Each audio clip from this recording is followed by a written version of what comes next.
बिहार में दरभंगा, दरभंगा में मिथिला, और मिथिला के लिए एक बहुत ही गौरवान्वित करने वाली खबर जो है वो सामने आ रही है, या यूं कह लीजिए कि एक ऐतिहासिक खबर जो है वो सामने आ रही है। मिथिला में ललित नारायण मिथिला विश्वविद्यालय में पहली बार जो है वो हैंडबॉल मैन प्रतियोगिता जो होती है उसका ईस्ट जोन की तरफ से आयोजन किया जा रहा है। यह आयोजन कहा जा रहा है कि बहुत बड़े लेवल पे किया जा रहा है, क्योंकि इस आयोजन को 6 अप्रैल से 9 अप्रैल के बीच आयोजित किया जाएगा। दूसरा, इस आयोजन में जो 11 राज्य हैं, बड़े बड़े राज्य जो हैं, उनकी कुल मिला के 31 टीमें शामिल होने वाली है। डॉक्टर नागेंद्र झा नाम का स्टेडियम एक मिथिला विश्वविद्यालय में मौजूद है, और उसी जो ये स्टेडियम है उस स्टेडियम में टोटल 3 कोर्ट जो हैं, हैंडबॉल के 3 कोर्ट जो होते हैं उनका आयोजन किया जा रहा है। उन्हीं कोर्ट में वो खेला जाएगा, और ऐसा बताया जा रहा है कि इस कोर्ट में जो नागरिक लगाए जा रहे हैं, या यूं कहिए जो कारीगर लगाए जा रहे हैं, वो बाहर से बुलाए जा रहे हैं। अधिक जानकारी जो हमें मिली है वो ये है कि अगर ये जो मैच खेला जाएगा, जो मैन प्रतियोगिता होगी, वो 3 स्थानीय रेफरी जो होंगे, स्टेट रेफरी जो होंगे, उनकी तरफ उनकी निगरानी में खेला जाएगा। उनकी पूरी निगरानी इस मैच पे रहेगी।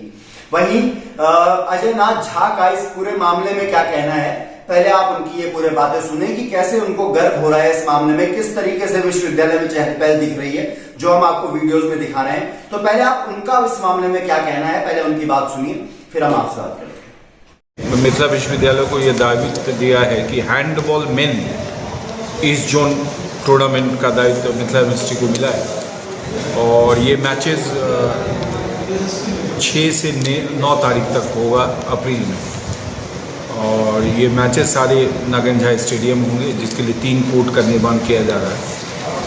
और इसमें लगभग 11 स्टेट से 31 टीम का अभी सहमति मिली है, एंट्री मिली है, और इसमें पार्टिसिपेट 4 पूल बनी हुई है, ABCD। चारों पूल में लास्ट ईयर के जो सेमीफाइनलिस्ट सबको एक तो बाई मिला हुआ, वो डायरेक्ट क्वार्टर फाइनल में खेलेंगे, और टीम के बीच नॉकआउट होगा। तो लगभग 27 मैचेस हैं नॉकआउट, उसके बाद सारे लीग मैचेस होंगे, एक दूसरे से खेल के पॉइंट के आधार पर जो फर्स्ट, सेकेंड, थर्ड, फोर्थ ऐसे करके निर्णय लिया जाएगा। सारे रेफरी क्वालिफाइड रेफरी होंगे इसमें, जो स्टेट पैनल के रेफरी हैं, कुछ नेशनल भी रेफरी रहेंगे। तो ये थे मिथिला विश्वविद्यालय के अजय नाथ झा, जिनका इस पूरे मामले में ये कहना है कि उन्हें काफी गर्व महसूस हो रहा है कि मिथिला में पहली बार कोई इतने बड़े लेवल पे कार्यक्रम किया जा रहा है, इतने बड़े लेवल पे कोई प्रतियोगिता हो रही है। तो आप भी इस प्रतियोगिता का सहभागी बने, और मिथिला की ऐसी जो खबरें हैं या नेशनल खबरें, पॉलिटिक्स की खबरें, उन सबके लिए हमसे जुड़े रहे। आप देख रहे हैं मिथिला चंदन की आवाज, और मैं रोहित पटवार।